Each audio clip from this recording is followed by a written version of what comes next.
Au niveau psychologique, qu'est-ce qui peut nous empêcher de faire quelque chose qui est important pour nous et qui correspond à nos valeurs? Je m'explique avec un exemple concret. Je valorise extrêmement le sport. En plus, lorsque j'en fais, ça me fait du bien. Je caresse le rêve de courir régulièrement et longtemps, depuis très longtemps, et d'être en forme. Donc, j'admire beaucoup les athlètes, principalement les coureurs réguliers de longue distance. J'ai déjà couru 2 fois 10 km. Pourtant, après maximum 6 mois, même s'il s'agit d'une expérience positive, ça devient plus difficile et j'arrête. Je recommence plusieurs mois plus tard en partant de zéro. OK. OK.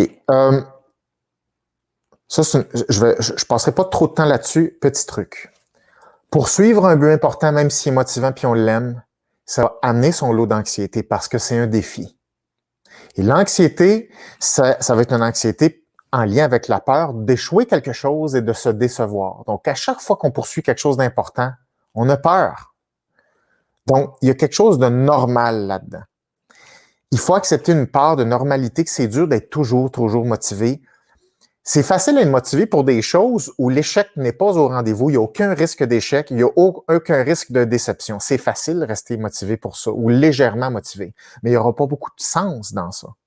Donc, la contrepartie réside dans le défi parce que ça t'amène à explorer des choses de toi qui vont t'impliquer dans une activité. Donc, moi, je trouve ça normal. Maintenant, comment on fait pour rester persévérant? Il faut changer les façons de renouveler sa motivation ou d'être encouragé. Il faut jouer constamment avec les attentes en fonction de l'énergie qu'on a. Donc, il faut jouer avec les buts en fonction des attentes qu'on a puis comment on peut y arriver, si c'est réaliste ou pas avec les ressources qu'on a, avec le temps qu'on a. Donc, il faut jouer beaucoup parce qu'un objectif ou un but qui est inapproprié ou mal dosé va avoir tendance à écraser notre motivation comme ça. Donc, la façon dont on configure nos objectifs joue beaucoup. L'autre chose, ça prend des stratégies d'accompagnement, selon moi. Je pense que quand on poursuit des buts qui sont difficiles, il y a la notion d'apprentissage quand on poursuit un but difficile. C'est pas juste y arriver pour y arriver. On veut grandir dans cette poursuite-là. Donc, on veut apprendre. Et moi, je recommande beaucoup le fait d'avoir un coach ou un entraîneur ou un professeur de quelque chose qui fait en sorte que l'expérience d'atteindre un but, le chemin lui-même est motivant, pas seulement l'atteinte du but. Je pense que la croissance, l'apprentissage dans les défis qui mènent à ce but-là est très important. Et surtout quand les buts sont difficiles, il ne faut vraiment pas sous-estimer les composantes du chemin qui nous mènent à ce but-là. L'autre chose, l'accompagnement, à avoir un professeur, quelque chose qui nous fait apprendre, c'est important. La clarté des buts. Si les buts sont trop flous, la motivation va avoir beaucoup de difficultés à se mettre en place. Donc, la clarté des buts, la précision des buts est très important. Souvent, on a des gros buts trop flous. Ça fonctionne pas tout à fait bien. Et finalement, la stratégie de progression. C'est comme atteindre quelque chose, ça prend des étapes pour y arriver.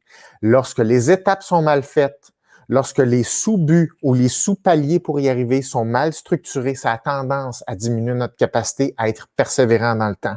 Et donc, ça peut pas être un plan parfait. Ça prend une capacité d'ajuster notre plan. Ça prend notre capacité à réduire et adapter les sous-objectifs qui nous séparent du grand objectif. Donc, il y a plusieurs systèmes qui permettent d'être persévérant. C'est pas facile d'être persévérant et c'est pas seulement une question d'aimer l'activité ou pas. C'est plus complexe que ça. Donc, je voulais quand même prendre le temps de parler de cette question-là parce qu'on a tous des objectifs, puis on aime tous faire des choses, puis on se surprend à être découragé des fois.